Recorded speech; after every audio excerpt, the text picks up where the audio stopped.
예배의 자리에 나오심을 주의 이름으로 축복합니다. 우리 옆에 분에게 인사합시다. 예배의 자리에 나오심을 축복합니다. 이제 수확의 계절이라고 하잖아요. 그 수확의 기쁨이 어떠냐?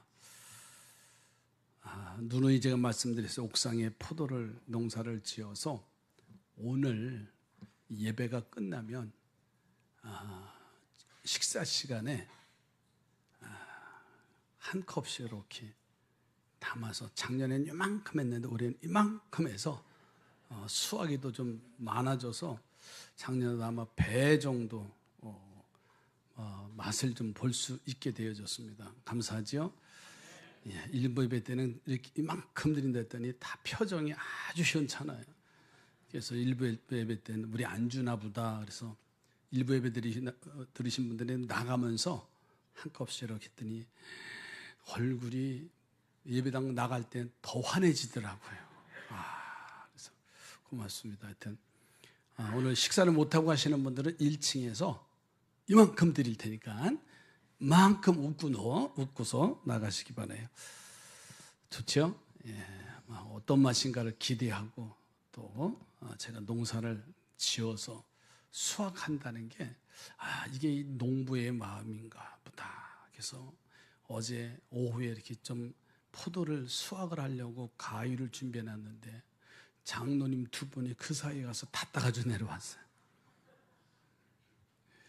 그랬더니 목사님 땀 흘릴 걸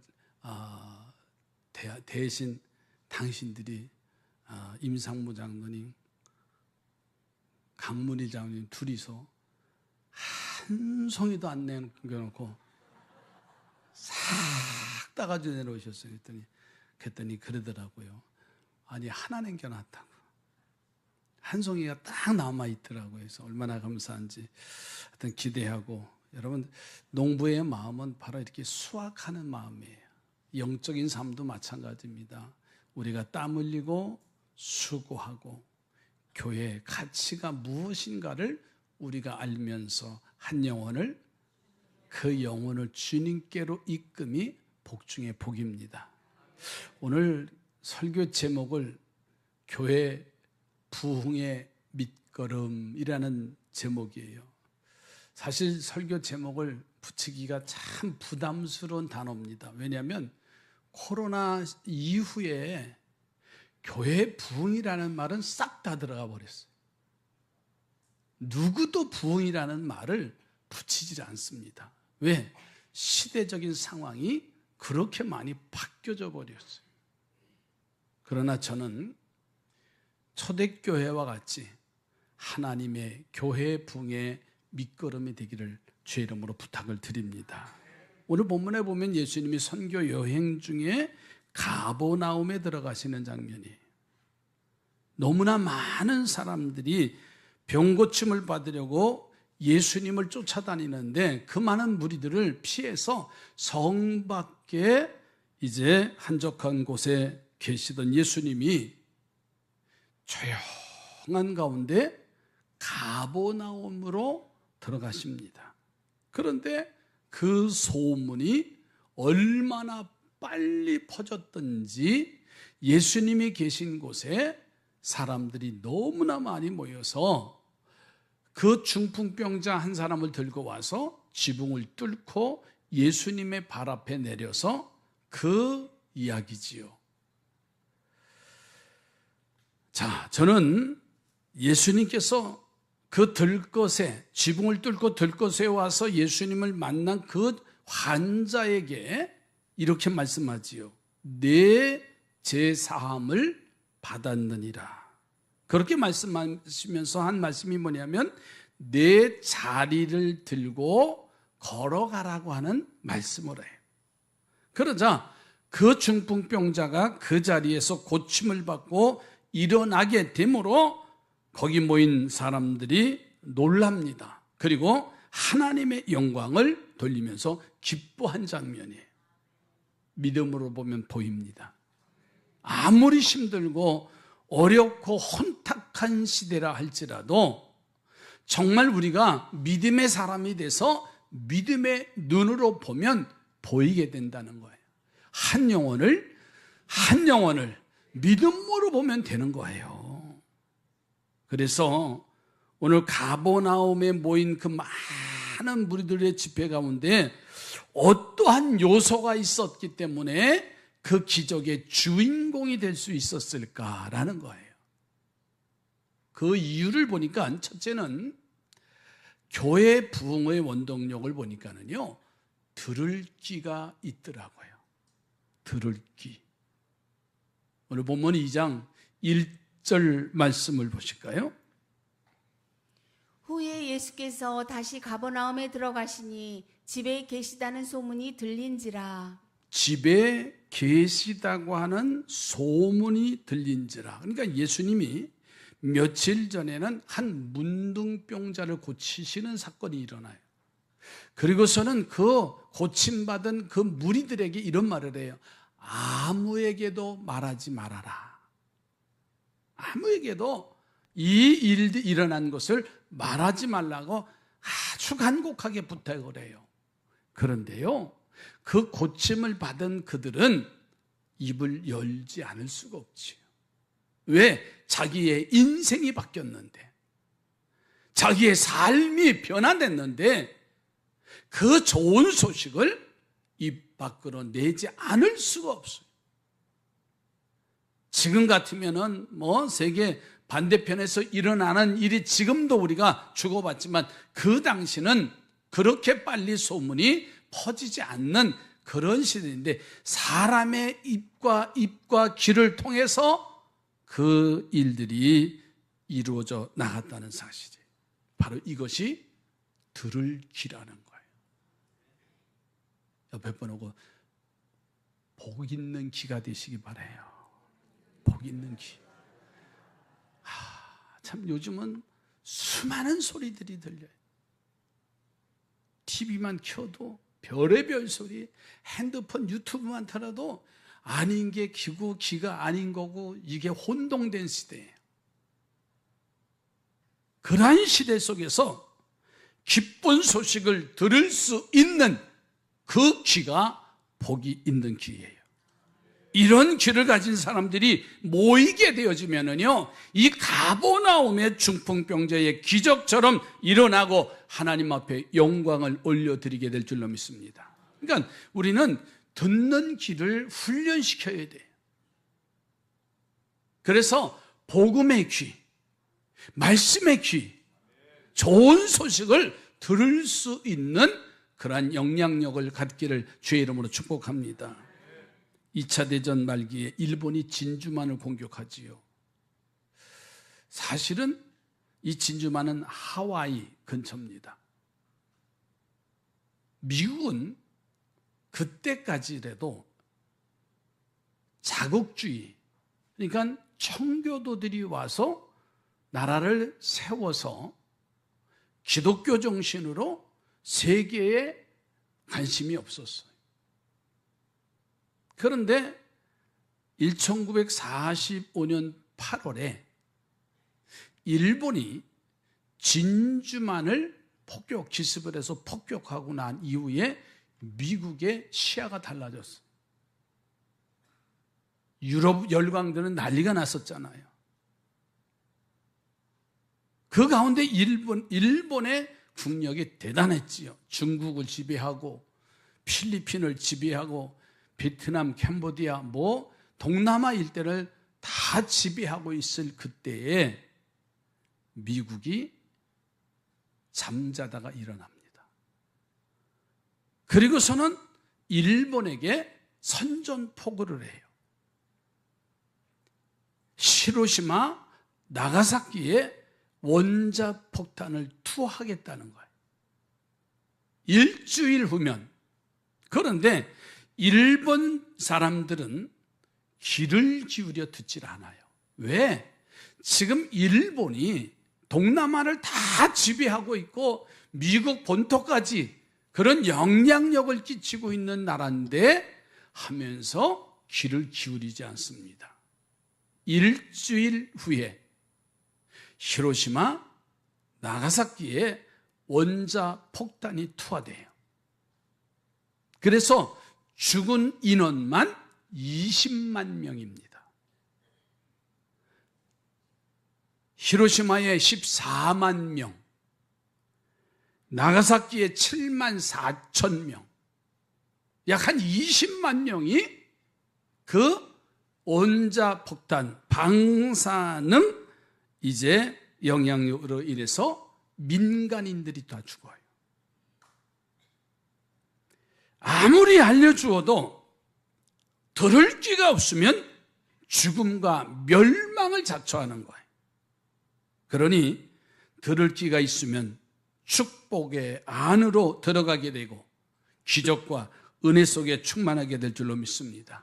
들을 귀가 복된 귀가 되어야 돼요. 사르밧 가부의 이야기입니다.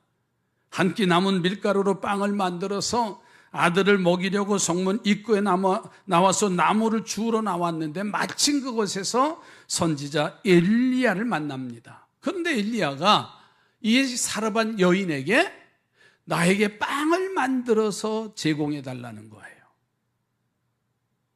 이 여인에게는 여유가 있는 여인이 아니에요. 그러나 이 여인은 그 주 나무를 가져다가 자기 집에 마지막 빵을 만들 그 밀가루를 가지고서는 빵을 만들어서 하나님의 사람을 대접을 해요. 우리가 이야기는 듣기 쉽지만은요, 그 결과를 알았다고 한다면 지금이라도 하죠. 지금이라도 할 수 있어요. 그런데 당신은요, 그 시대가 가장 어려운 힘든 시대에 그 소리가 들려올 일이 없습니다. 내 입에 풀칠하기도 힘든 그 시대 상황인데, 그런데 자, 열왕기상 17장 13절 14절에 엘리야와 이 여인의 대화의 이야기입니다. 엘리야가 그에게 이르되 두려워하지 말고 가서 내 말대로 하려니와 먼저 그것으로 나를 위하여 작은 떡 한 개를 만들어 내게로 가져오고 그 후에 너와 내 아들을 위하여 만들라. 이스라엘의 하나님 여호와의 말씀이 나 여호와가 비를 지면에 내리는 날까지 그 통의 가루가 떨어지지 아니하고 그 병의 기름이 없어지지 아니하리라 하셨느니라. 아멘. 만일에 보세요. 사르밧 과부가 들을 귀가 없었다고 한다면 엘리야를 원망했을 것이고, 남은 밀가루로 빵을 만들어서 엘리야를 대접할 리가 없습니다. 그런데 이 여인은 들을 귀가 있었어요. 먼저 자신을 위해서 빵을 만들어 가져오고 그 다음에 너와 내 아들을 위해서 만들라고 하는 거예요. 자, 먼저 주님의 종인 엘리야 선지자를 위해서 빵을 만들면 그 다음에는 너와 내 아들이 먹을 수 있는 밀가루가 하나님의 능력으로 생길 수 있다라는 말을 들어요. 아멘이지요. 이 말을 들은 그녀는 보세요. 그 말씀을 받아들여요. 그리고 가서 엘리야 선지자를 위해서 빵을 만들었을 때 밀가루통에서 3년 동안 그 밀가루통이 마르지 않았대요. 매일매일 듣는 여러분 하나님의 말씀에 귀를 기울이시기 바라요. 말씀이 선포되어질 때 그 말씀을 들을 수 있는 건강한 영의 귀가 우리에게 필요하다는 말이에요. 그래서 문제가 해결되고 생업이 회복되고 고침받고 건강의 축복을 누리기를 주의 이름으로 축복합니다. 바로 들을 귀, 복 있는 믿음의 귀가 이 시대에 필요하다는 거예요. 두 번째로는 모이기를 힘써야 됩니다.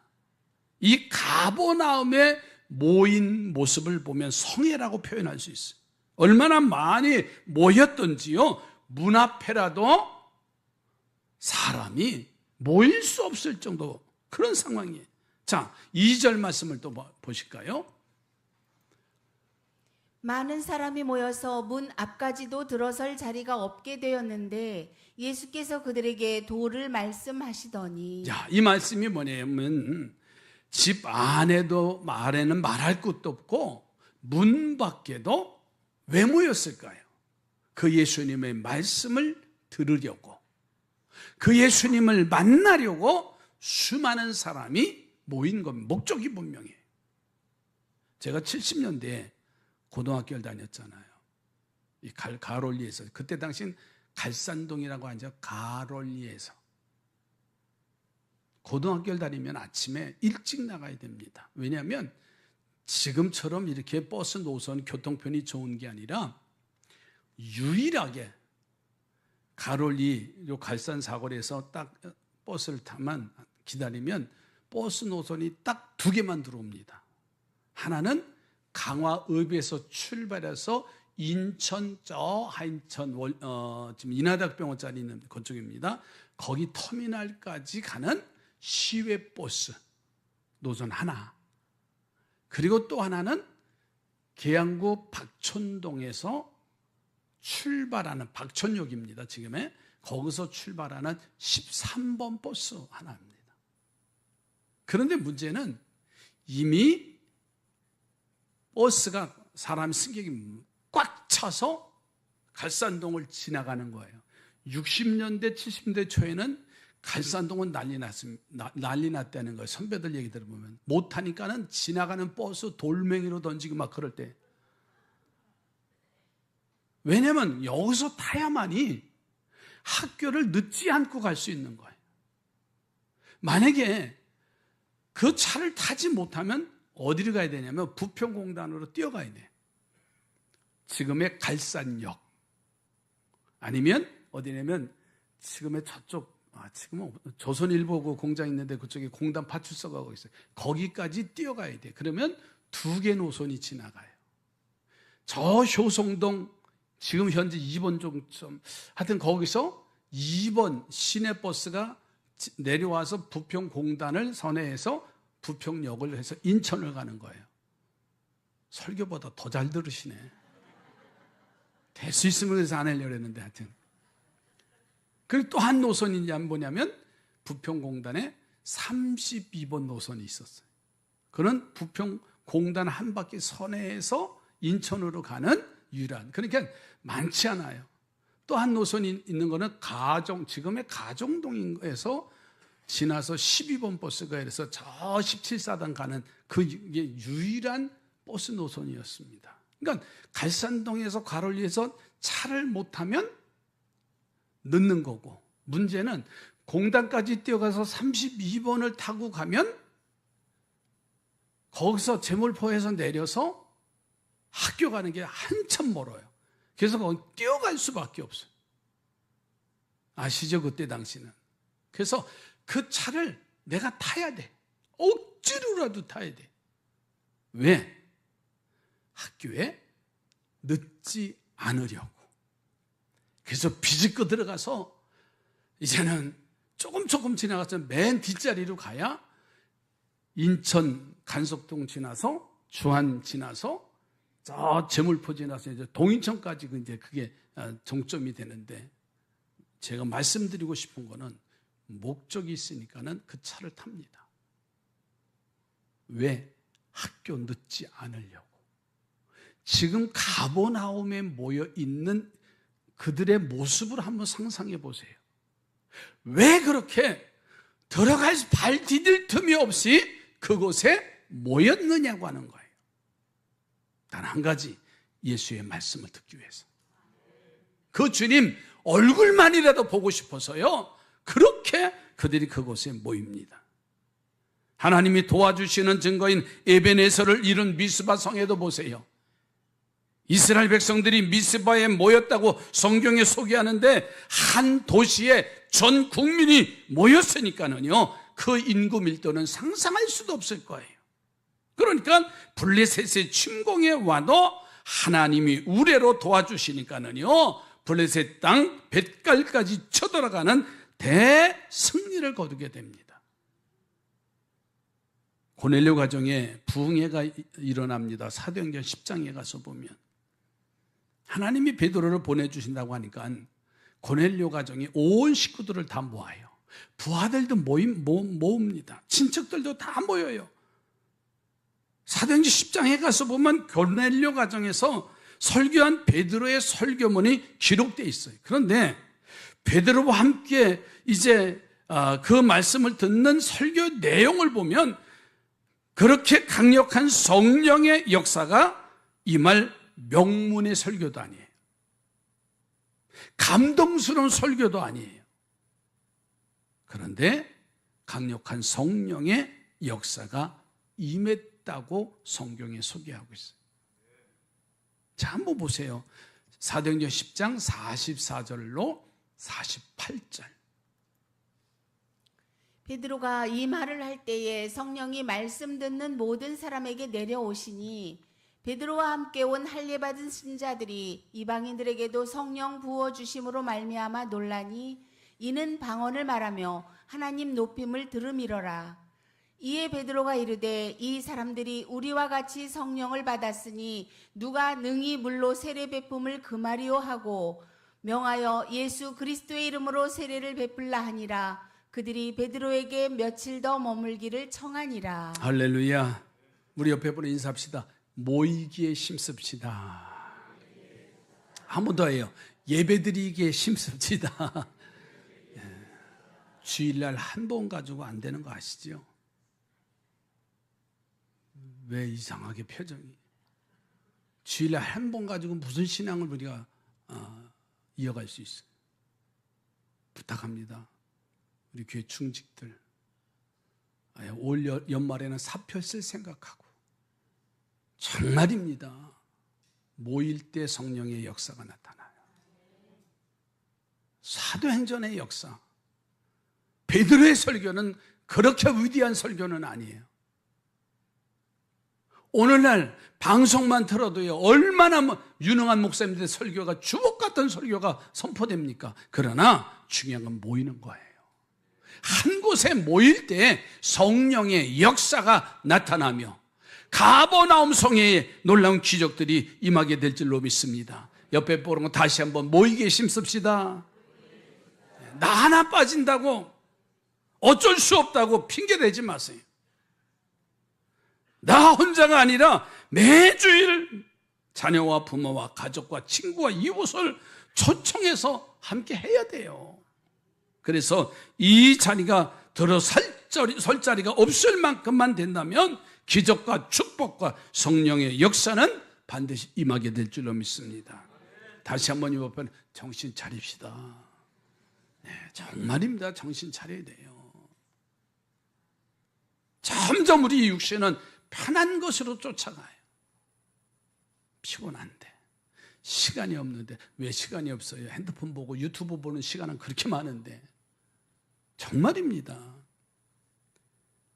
마지막 세 번째로는요, 죄의 문제가 해결이 돼야 돼요. 무슨 문제?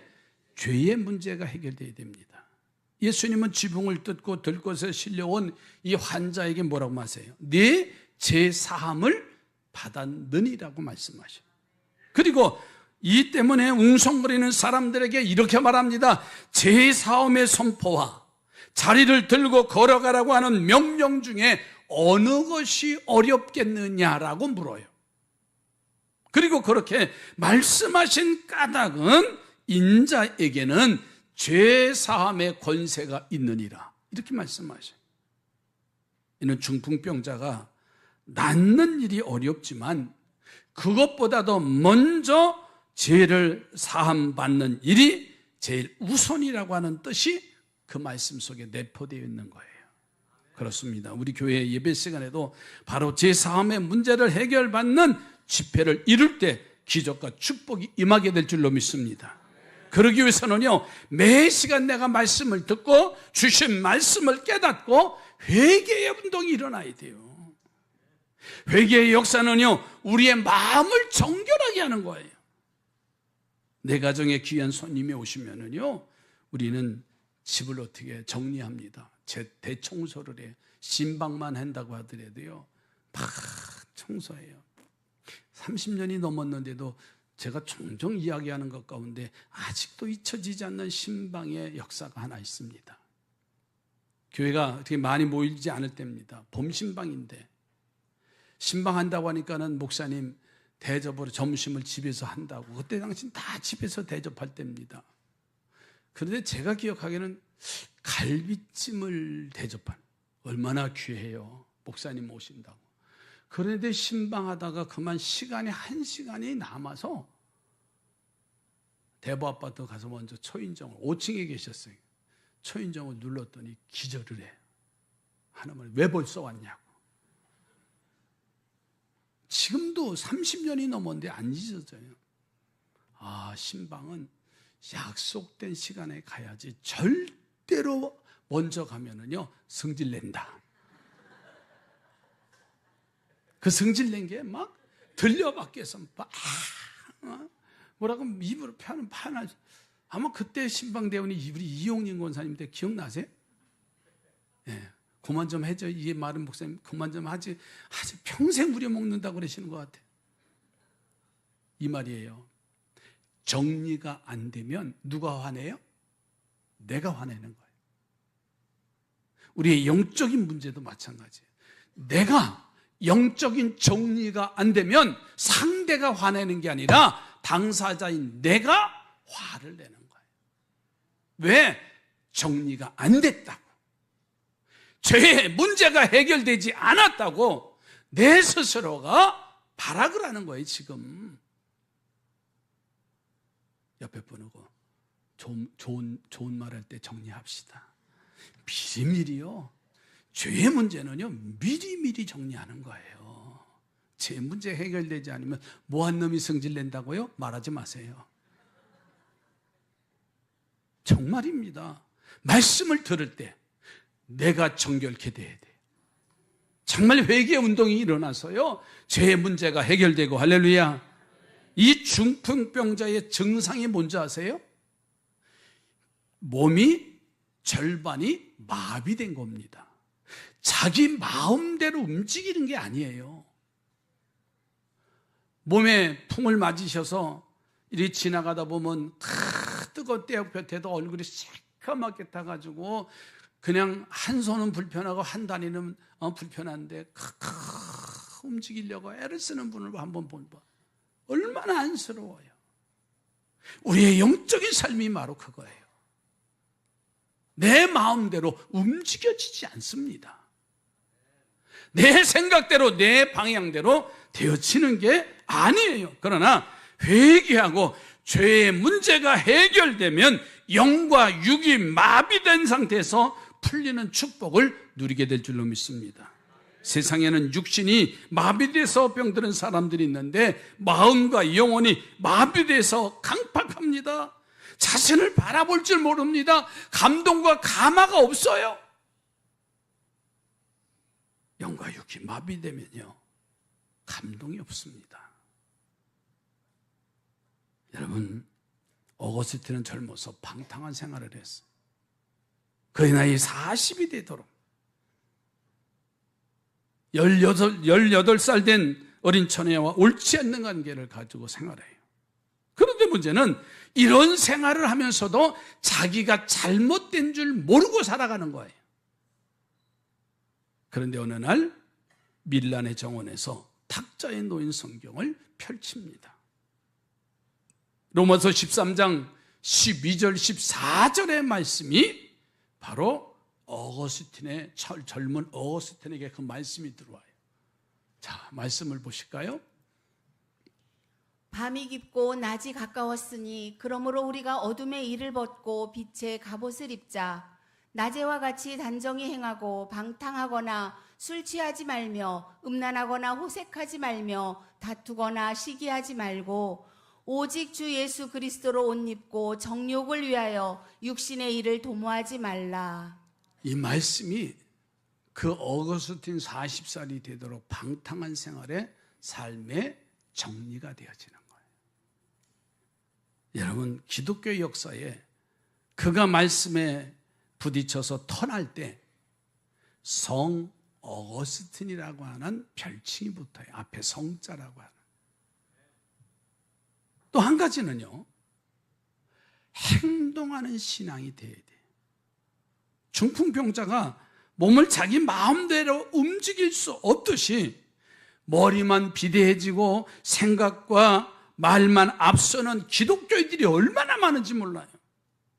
오늘 본문의 중풍병자는 누워서 남의 도움을 받았지요. 그러나 예수님을 만나서는 죄의 문제가 해결되고서는 그의 들 것을 이 환자가 들고 걸어가는 역사가 나타났어요. 여러분, 자신의 손으로 일어나 자리를 들고 걸어가는 축복이 있기를 주님의 이름으로 축복합니다. 알버토 슈바이처 박사 이야기지요. 그는 철학 박사 학위를 가지고 있어요. 의학 박사입니다. 음악 박사입니다. 그런 지위를 가지고 있는, 거기다가 세계적인 올가니스트이기도 합니다. 그런데 어느 날 그가 성경 속에서 나타난 예수님의 비유의 부자와 나사로의 이야기를, 그 말씀을 듣고서는 바로 아프리카 흑인들, 거지처럼 사는 그들을 향해서 다 내려놓고 그들과 함께 살다가 생을 마감합니다. 교회 존재의 목적이 뭘까요? 영혼 구원입니다. 하나님께 영광 올려드리는 일입니다. 우리 삼산교회가 가버나움의 성회로 만들어가는 우리 모두가 되기를 주의 이름으로 부탁을 드립니다. 그래서 누워서 남의 도움을 받는 자리에서 일어나는 축복을 누리며 마비된 생각과 몸과 마음이 회복되는 역사가 나타나며 그 일로 교회가 복음 전파로 부흥해서 하나님 앞에 영광을 올려드리는 우리 삼산의 온 성도들이 되기를 주님의 이름으로 부탁을 드립니다. 우리 옆에 분하고 교회 부흥의 밑거름이 됩시다. 기도합니다. 하나님 감사합니다. 교회를 세워주시고 교회를 섬기게 하시고 구원받은 하늘 백성들로 살게 해주셔서 감사합니다. 하나님, 정말 하나님 나라의 밑거름이 될 수 있는 귀한 역사가 있게 해주시옵소서. 예수님의 이름으로 기도드립니다.